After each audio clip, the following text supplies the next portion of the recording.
तो एक बार फिर हम हाजिर हैं दिल्ली चुनाव की बात को लेकर, और इस बार हम बात करेंगे करो या मरो पर। और किसकी स्थिति ऐसी बनी हुई है, हालांकि कोई भी पार्टी जो चुनाव मैदान में उतरती है उसके लिए वो करो या मरो की जैसी स्थिति होती है, लेकिन आप पार्टी जिस तरह से हर दिन एक फ्रीवीज की घोषणा कर रही है और उसी के काउंटर में भाजपा कुछ नया उससे थोड़ा ज़्यादा करके अपने आप को लेवल में लाने की कोशिश कर रही है, ऐसे में आज अरुण जी बताएंगे कि केजरीवाल जी के लिए ये क्यों बनी हुई है करो या मरो की स्थिति।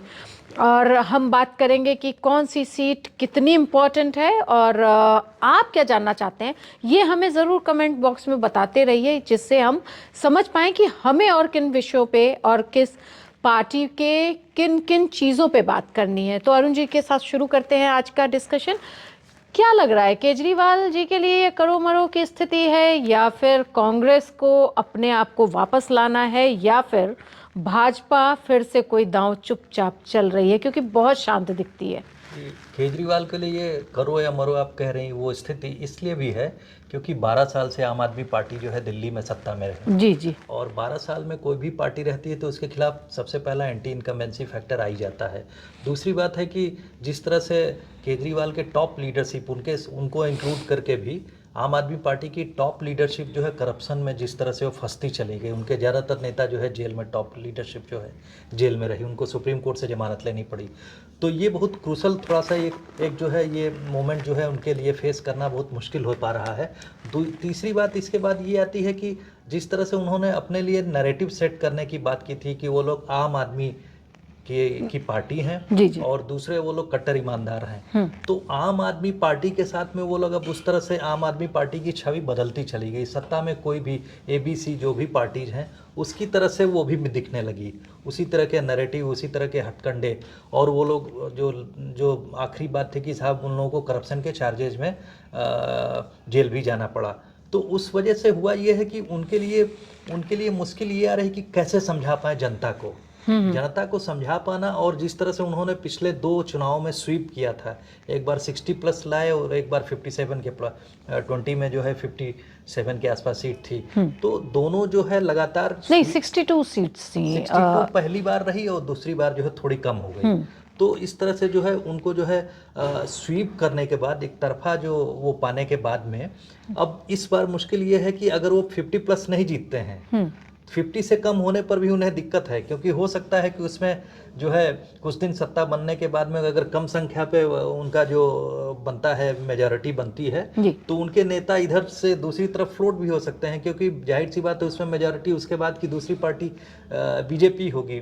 और बीजेपी के साथ में ये देखा जा रहा है कि काफ़ी कुछ, चूँकि सेंटर में वो बनी हुई है, तो सेंटर में बनी होने के कारण उसका एक प्रभाव तो बनता ही है। तो कोई भी जो रीजनल लीडरशिप है या रीजनल नेता है, वो सेंटर की जो लीडरशिप के साथ में, सेंट्रल पार्टी के साथ में एफिलिएट होने में अपना भविष्य बेहतर देखते हैं। ये भी एक बड़ा पॉलिटिकल कंपनसन है। तो मैं ये कहना चाह रहा हूँ कि केजरीवाल के लिए मुश्किल ये है कि पुरानी जो छवि थी उसको बनाए रखते हुए, जबकि वो करिश्मेटिक लीडर के रूप में दिखते हैं, वो दिल्ली में उसी तरह से दिखते हैं जैसे कि वहाँ पर जाति और धर्म से ऊपर दिखते हैं। अगर दिल्ली में आप देखेंगे कि राजनीति दूसरे ढंग से चलती है। मैं फिर इस पे कहना चाहूँगा, लेकिन मैं आपको यहाँ काटना चाहूंगी अरुण जी। लगातार आप देख रहे हैं कि 1.5 महीने से ज़्यादा हो गया, पहली प्रेस कॉन्फ्रेंस के साथ हर दिन केजरीवाल 12 बजे एक कॉन्फ्रेंस करते हैं। 12 बजे कॉन्फ्रेंस करने के बाद वो कई सारी घोषणाएं कर देते हैं, उसके बाद काउंटर्स शुरू हो जाता है, और उसके बाद फिर वो भाजपा जो है आप पर और आप जो है वो भाजपा पर आरोप प्रत्यारोप लगाती रहती है। तो ऐसे में कहीं ना कहीं वो घबराहट दिखती है, कहीं तिलमिलाहट दिखती है। और क्या आपको लगता है कि जो बड़े नेताओं पे आप पार्टी के, और जिस तरह से सुप्रीम कोर्ट ने केजरीवाल जी से कहा कि भाई ना आप सीएम ऑफिस जाएंगे, ना आप किसी फाइल पे सिग्नेचर करेंगे, और उसके बाद हर जगह आप दिल्ली में जहाँ भी जाएं बड़े बड़े बैनर्स लगे हुए हैं, फिर केजरीवाल, वो जो है वो चीज़ें, वो क्या आपको कहीं डेस्परेशन दिखा रहा है? देखिए कोई भी पार्टी जो है चुनाव लड़ती है सत्ता में आने के लिए जी। और उसका अपने आम आदमी पार्टी के शीर्ष नेता जो हैं केजरीवाल है, अरविंद केजरीवाल हैं। तो अरविंद केजरीवाल के इर्द गिर्द ही सभी सारे नैरेटिव, जो पूरा नैरेटिव हाँ, है उन्होंने कह भी दिया है कि 70 सीटें जितनी भी दिल्ली की हैं उस पे हर एक सीट को आप मानिए, अपनी हर एक जगह जाके वो कह रहे हैं कि हर एक सीट से मैं ही लड़ रहा हूँ। तो ये मैंने कहा ना कि वो जो शीर्ष लीडर रीजनल पार्टीज के साथ यही है कि रीजनल पार्टीज में जो है जो नेता होता है उसी के इर्द गिर्द राजनीति घूमती है और उस नेता के कमजोर होने के साथ में पार्टी खत्म भी हो जाती है। ये भी आपने देखा है राजनीति में। तो जो केजरीवाल का डिस्परेशन है वो लोकसभा इलेक्शन के बाद में आपको साफ दिखने लगेगा। उसमें आपने देखा कि लोकसभा में इलेक्शन में जिस तरह से इंडिया ब्लॉक का हिस्सा होते हुए उन्होंने कांग्रेस के साथ अलायंस किया और उस अलायंस का जो है रिजल्ट नहीं आया आशा के अनुरूप, ये लोग फिर से बुरी तरह हारे। तो उसके बाद से और उसी समय वो जेल से बेल पे आए थे। हाँ, हाँ। उन्होंने इमोशनल अपील भी की और थी। इमोशनल अपील के साथ उनकी वाइफ सुनीता जी, जो जी। है वो फील्ड में उतरी और प्लस एक पोस्टर वॉर भी चला उस समय भी, अगर आपको याद आए जी। कि पोस्टर के अंदर वो जेल का सलाखें दिखाई और उसके अंदर केजरीवाल जी वो विक्टिम कार्ड खेलने की जी, बात जी, की। जी। उन्होंने अपने को विक्टिम, एक तरह से जो राजनीति में विक्टिमाइज चेहरे की तरफ प्रस्तुत करने की कोशिश की, लेकिन वो मैंने कहा ना कि वो प्रस्तुतिकरण, वो नैरेटिव चल नहीं पाया, जिसकी वजह से जो है जब से इस बार जो उन्होंने चीफ मिनिस्टर उसी स्ट्रेटजी के तहत चेंज किया ताकि उनको पूरा टाइम मिल सके, पूरा टाइम भी मिल सके। उसके साथ में जैसा कि आपने कहा कि सुप्रीम कोर्ट ने उनको प्रतिबंधित कर दिया था चीफ मिनिस्टर ऑफिस जाने के लिए, तो वो प्रतिबंध अभी उठा नहीं है। अभी मामला सब जुडिस है, अभी कोर्ट में ही लंबित है। तो उसके बाद ये इन्होंने कहा कि हम जनता के कोर्ट में जाएंगे। तो जनता के कोर्ट में जाने का मतलब ये है कि हो सकता है कि वो रिजाउंडिंग विक्ट्री के साथ आ जाएं, इसकी भी संभावना हो सकती है। लेकिन उसके बाद भी वो चीफ मिनिस्टर नहीं बन पाएंगे क्योंकि या तो सुप्रीम कोर्ट लिफ्ट करे वो जो प्रतिबंध है, तो उस सूरत में भी वो प्रभावी उतने ही रहेंगे। क्योंकि जो है आपने देखा होगा कि जो कांग्रेस की सरकार चल रही थी तो उसमें Manmohan Singh chief prime minister जरूर थे, लेकिन जो नेशनल एडवाइजरी काउंसिल उसको हेड करती थी सोनिया गांधी, और सोनिया गांधी जो है रियल पावर वही विल्ड कर रही थी, इंजॉय कर रही थी, और एक तरह से डिसीजन मेकिंग में भी उनका एक महत्वपूर्ण योगदान था, वही कर रही थी, डिसीजन ले रही थी। उसी तरह की एक कैबिनेट फॉर्म हो सकती है। लेकिन इसके अलग अगर हम लोग बात करें तो जो दूसरी पार्टी है बीजेपी, ये देख रही है कि साहब थोड़ा सा भी, क्योंकि इनका जो वोट का परसेंटेज है उसका कम होना ही है, वो लोकसभा में भी दिख गया। हम लोगों ने इसके पहले की डिस्कशन में भी बात की है कि जो टॉप कॉन्स्टिट्यूंसीज है जहाँ बड़े बड़े नेता हैं लड़े हुए हैं, वहाँ इवन दिल्ली की भी हम लोगों ने न्यू दिल्ली की भी बात की थी जहाँ से केजरीवाल साहब लड़ रहे हैं, कि जो लोकसभा में जो वोटिंग हुई उस पैटर्न को हम अगर पैमाना मानते हैं तो वहाँ पर उनकी जो विक्ट्री है बहुत कम मार्जिन से, हार्डली 2000 वोट्स के अराउंड हो रही है। तो इसमें कहा यह जा रहा है कि कांग्रेस अगर अच्छा चुनाव लड़ती है, जिसका बीजेपी बहुत शांति से इंतजार कर रही है कि कांग्रेस के अच्छा चुनाव लड़ने का मतलब है, क्योंकि वो टर्फ जो है वोटर्स का टर्फ है वो सेम है। अगर केजरीवाल को जिन लोगों ने वोट किया है दलित और मुस्लिम प्राइमरीली, अगर हम कहें, या और सेगमेंट जो है झुग्गी झोपड़ियों में, उन लोगों ने अगर उनको वोट किया है तो कांग्रेस का ट्रेडिशनल वोट बैंक रहा है। और इस बार जो है आपने देखा होगा कि जो राहुल गांधी ने यात्रा के बाद से, या वो संविधान बचाओ के जो उन्होंने कैंपेन जारी किया, या उनका जो एग्रेसिव दिल्ली में कैंपेन चल रहा, उसकी वजह से जो है कांग्रेस के काडर्स जो है री एनर्जाइज हुआ है। और री एनर्जाइज हुआ है तो उसकी वजह से जो है और कांग्रेस वैसे भी जो है आप देखेंगे कि मुस्लिम्स की जो है, मुस्लिम वोटर्स की फर्स्ट प्रेफरेंस है इस समय लोकसभा इलेक्शन के बाद में ज़्यादातर देखा जा रहा है। तो ऐसी सूरत में आप देखेंगे कि जो जिसकी संभावना व्यक्त की जा रही है कि केजरीवाल के साथ में वो जो माइनॉरिटी वोट बैंक है, मुस्लिम वोट बैंक है, वो कांग्रेस की तरफ जा सकता है। अगर वो छिटकता है वोट तो जाहिर सी बात है आम आदमी पार्टी का वोट बैंक कम होगा। वोट बैंक कम होगा, अगर उनको जो 50 से ऊपर नहीं मिलता है तो जाहिर सी बात है वो सरकार जरूर बना लेंगे, लेकिन उतनी सशक्त सरकार नहीं रहेगी, जिसमें पोचिंग भी हो सकती है। हो सकता है कि बाद में बीजेपी जो रिपोर्ट्स आ रही हैं कि प्लान बी बना के आगे बढ़ सकती है, जिसमें कहा जाता है, रिपोर्ट्स ऐसी भी आ रही हैं कि साहब उसके बाद में जो है वो सरकार जो डिस्टेबलाइज हो सकती है। तो इस तरह की भी थेरीज हैं। लेकिन बीजेपी के लिए सबसे बड़ी बात यह है कि बीजेपी को इसलिए भी जीतना बहुत ज़रूरी, उनके कार्डर्स में जो ये जोश बना हुआ है क्योंकि उनको लगता है कि जो जो एंटी इनकम्बेंसी फैक्टर है, करप्शन का मामला है, और जो जिस तरह से जो उनका जो जो आरएसएस और जो ये अनुसांगिक संगठन है, वो सब जिस तरह से जो शांति से प्रचार कर रहे हैं, डोर टू डोर उनकी कन्वेंसिंग है, मोहल्लों में जो मीटिंग्स हो रही हैं, इसी तरह से उन्होंने महाराष्ट्र में कैंपेन किया था। तो उसका एक जो है जो वोटर्स को ले जाके बूथ तक वोट डलवा देना, इस पे बड़ा कंक्रीट काम चल रहा है। वो आज का भी एक उदाहरण दे देता हूँ अभी मैं, कि प्रधानमंत्री ने जो मेरा बूथ सबसे मजबूत, जो दिल्ली के बूथ कार्यकर्ताओं से जो नमो ऐप पे बात की है, तो नमो ऐप पे बात करके जो उन्होंने अपने जो उन कार्यकर्ताओं में जोश तो भरा ही है। तो इस तरह से जो इंटरेक्शन होता है, ये बड़ी साइलेंटली काम करता है, मुझे जो समझ में आता है। और आप अगर देखें, अगर दिल्ली की सड़कों पे जिस तरह से एक दो चेहरे बड़े तो सामने आ रहे हैं, लेकिन आप पार्टी का तो पूरा का पूरा कैंपेन ही में सिर्फ केजरीवाल नजर आ रहे हैं, जबकि अगर आप बात करें कांग्रेस की तो वहाँ पे भी बहुत कुछ देखने को आपको नहीं मिल रहा है, पोस्टर्स ज़्यादा नहीं मिल रहे, लेकिन भाजपा के पोस्टर्स जो दिख रहे हैं सड़क पे, वो दिख रहे हैं केजरीवाल के खिलाफ। जी देखिए, उसमें जाहिर सी बात है कि वो भाजपा के पोस्टर्स में वो ये नहीं कर सकते कि प्राइम मिनिस्टर मोदी का लगा के और उसके अगेंस्ट में केजरीवाल का लगा देंगे, क्योंकि वो तो फिर वो लड़ाई है भी नहीं, क्योंकि वो प्रधानमंत्री हैं और एक छोटे से स्टेट की लड़ाई हो रही है। तो बीजेपी बहुत कॉन्शियस तरीके से, बहुत जो नपे तुले कदमों के साथ में, बड़ी स्ट्रेटेजी के साथ, कॉन्क्रीट स्ट्रेटेजी के साथ अपनी प्लानिंग कर रही है। और उसमें आप देख रहे होंगे कि बीजेपी को ये भी है, आपने देखा कि जो कांग्रेस से ज़्यादा जो है डेंट करने वाली जो है पार्टी इस समय देखा जाए तो आम आदमी पार्टी है, बीजेपी के अगर कंपैरिजन में देखा जाए, तो बीजेपी के अगर इंटरेस्ट को ध्यान में रख के देखा जाए, वो इसलिए क्योंकि आपने देखा होगा इंडिया ब्लॉक बना, उसमें कांग्रेस किसी कारणों से पीछे होती जा रही है। और आपने देखा होगा कि दिल्ली में आम आदमी पार्टी को Samajwadi party TMC, even Sharad Pawar ji ने भी जो है सपोर्ट कर दिया है। उन्होंने कहा है कि इंडिया ब्लॉक जो है एक तरह से इंटैक्ट रहना चाहिए। तो अगर इस बार रिपीट हो जाते हैं, केजरीवाल जो है फिर से जीत जाते हैं, तो जाहिर सी बात है इंडिया ब्लॉक में एक रीजनल छत्र जो है बहुत मजबूती से उभर जाएगा, जो कि वो भी उसी तरह से कांग्रेस को चैलेंज करने की स्थिति में होगा। मैं आपको एक बात और बताऊं, कल मैं एक इंटरव्यू लेने गई, आप पार्टी के ही बड़े नेता थे दिलीप पांडे जी, उनको इस बार भले ही तिमारपुर से टिकट नहीं दिया हो आप पार्टी ने, लेकिन उन्होंने कहा कि भाई कोई भी इस चुनाव में कोई भी लूज नहीं करने जा रहा है।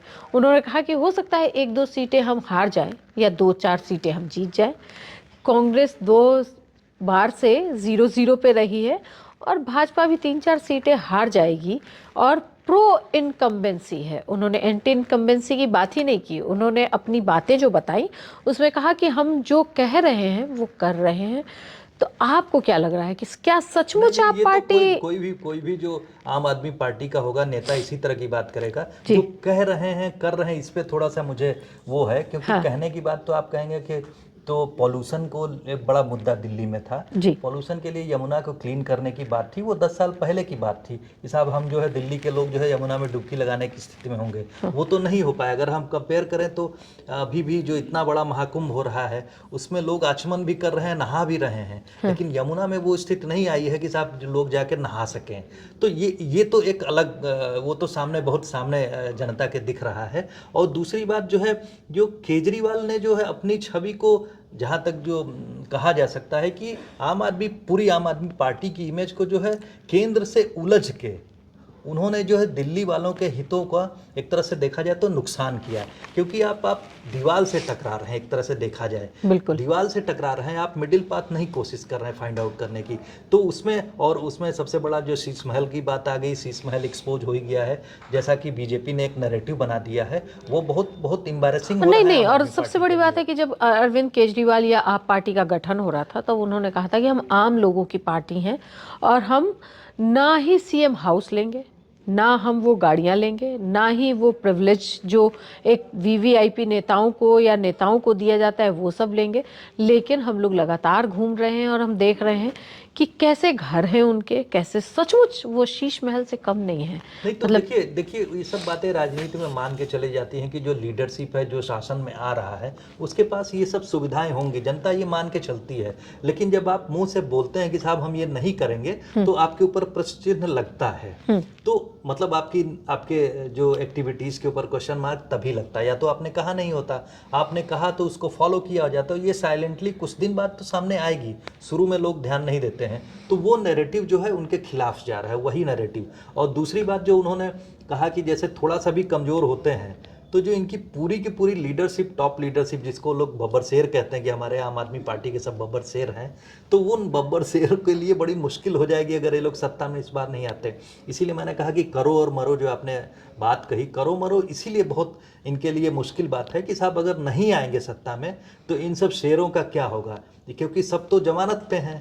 तो एक के बाद एक जो जो सत्ता में पार्टी आएगी, इनके खिलाफ एक्शन फिर से शुरू हो सकता है। जो जो अगर बीजेपी मान लीजिए आती है सत्ता में, तो जाहिर सी बात है फिर से वो सब चीज़ें शुरू होंगी, और ये लोग फिर उस समय जो जो ये विरोध है वो झेल पाने की स्थिति में नहीं होंगे। अभी सत्ता में है, यहाँ पर दिल्ली में काबिज हैं, इसलिए ये लोग स्थिति में है कि उस विरोध को, उस प्रोटेस्ट को जारी रखे हुए हैं। उसके बाद फिर वो जो नकार खाने में तूती की बात होती है, जो सत्ता में पार्टी होती है उसी की बात चलती है। तो राजनीति का सत्य है, आप जानती हैं। लेकिन कांग्रेस पार्टी के लिए जो है बहुत क्रूशल है ये इलेक्शन, मैं कहूँगा दिल्ली का, क्योंकि कांग्रेस पार्टी के लिए, जैसा मैंने कहा कि इंडिया ब्लॉक में जिस तरह से उनके और अलायंस पार्टनर्स ने आम आदमी पार्टी को जिस तरह से सपोर्ट कर दिया है, कांग्रेस के लिए परेशानी की तो बात है ही है। कांग्रेस इसीलिए जो है सभी सीटों पर चुनाव लड़ रही है। उनको एक तरह से जो हरियाणा के चुनाव में झटका दिया था आम आदमी पार्टी ने, भले वो बहुत सारी सीट न जीते, लेकिन वो जो उसका वोट बैंक है उसको डेंट करेंगे,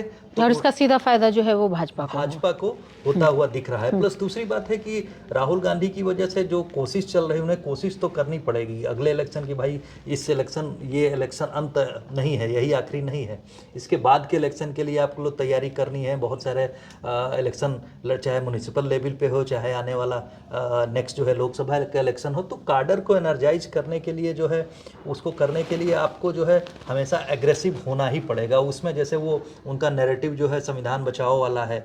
आपने देखा कि आरएसएस के मोहन भागवत के खिलाफ जो है उन्होंने एक तरह से एक ज़बरदस्त बयानबाजी पूरी कांग्रेस पार्टी ने एक आंदोलन छेड़ दिया। और तीसरी बात, जो दलितों को प्लेकेट करने के लिए जो आरक्षण बचाओ और अंबेडकर को अपने साथ लेके करने की बात की, वो भी चल रहा है। लेकिन उसका इम्पैक्ट जो है आप देखेंगे कितना पड़ता है, ये भी देखना होगा। क्योंकि हरियाणा और महाराष्ट्र में, तो वो महाराष्ट्र में खासकर जब उन्होंने प्राइम मिनिस्टर मोदी को ज़बरदस्त हिट किया और संविधान बचाओ उसकी बात की, तो उसके अराउंड जो नैरेटिव सेट करने की बात की, वो लोकसभा में तो चल गया था, लेकिन वहाँ नहीं चल पाया। और अब दिल्ली में कितना चलेगा उसकी भी संभावना नहीं है, कि संभावना उतनी नहीं दिख रही है। क्योंकि बीएसपी और जो चंद्रशेखर आज़ाद वाली पार्टी है, बीएसपी ने तो सभी सीटों पे अपने कैंडिडेट खड़ी कर दिए हैं, क्योंकि उनकी भी परेशानी यह है कि हमको कम से कम दिल्ली में अपने को रिवाइव करना है।